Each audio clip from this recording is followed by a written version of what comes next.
going to see far fewer city cars on the market in the coming years, which is welcome news for Hyundai, who has reaffirmed its commitment to the segment by introducing this third generation version of its popular i10 tiny hatch. It's billed as the most high-tech city car ever. It might also be the most complete one too. City cars need to feel manoeuvrable and darty if they're to work in congested city traffic. The i10 does. This Mark III model's reduced beltline at the front, where it's 11mm lower, and rear of the vehicle, where it's 13mm lower, provides drivers with a better view of the road on both sides. Plus there's less C-pillar obstruction, now 11.9 degrees and down from 13.1 degrees, so drivers have better visibility when performing parking manoeuvres. It also helps that the steering rack's light and easy, perfect for low-speed manoeuvring and parking, which is where you'll need the third thing that all tiny runabouts really ought to have, a small turning circle. Here it's 4.86 metres, which means fewer than 3 turns of the wheel lock to lock. So if you spot a parking space on the other side of the road, you'll find that this i10 will be able to quickly change course and dive into it. Engine-wise, mainstream buyers, as before, choose between a 3-cylinder, 1-litre 67 PS MPI unit or the 4-cylinder 1.2-litre 84 PS Kappa MPI power plant that we're trying here. Both engines can be had with either 5-speed manual transmission or a rather slow and jerky 5-speed automated AMT auto gearbox.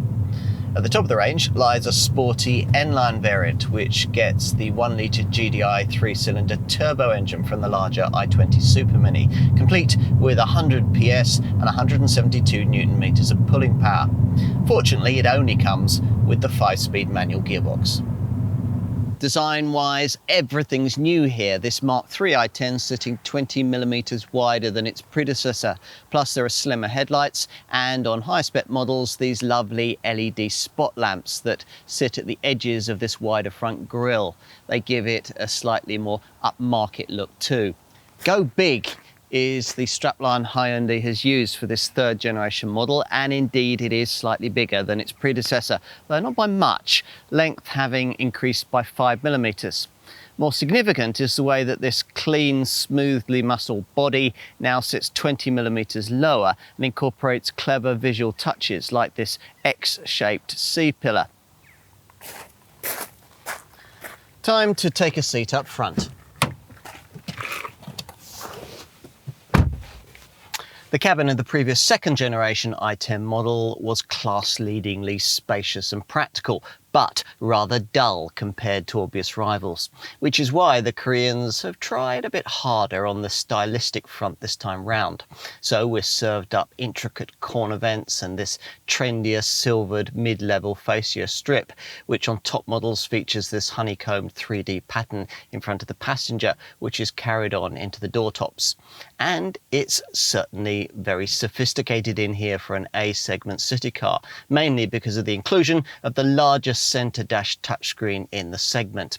Avoid entry-level trim and you'll find that this display is 8 inches in size. Between the analog dials and the instrument cluster there's another much smaller screen, this one black and white, which gives you trip computer data, a digital speedo and safety info. Over-the-shoulder vision is aided by this Mark III design's lower beltline and slimmer C-pillar, plus provided you avoid entry-level trim you get a rear view camera too. Right, let's take a look in the back seat. Significant here is the news that the wheelbase has increased by 40mm, pushing the wheels further out to the corners so as to improve cabin space.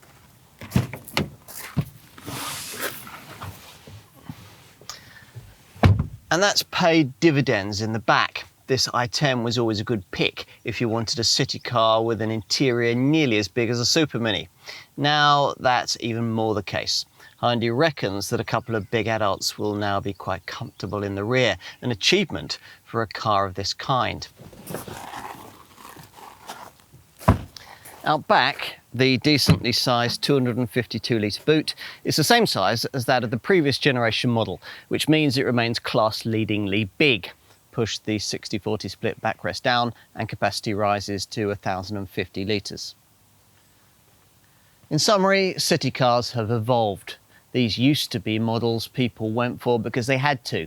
Now, so often they're little runabouts customers own out of choice. For all the industry plaudits the affordable little first and second generation i10 models received, they weren't cars you'd ever have felt especially joyful about owning. But specified correctly, this improved third generation model absolutely could be. Here's our advice: before you sign for that Super Mini, try one of these first.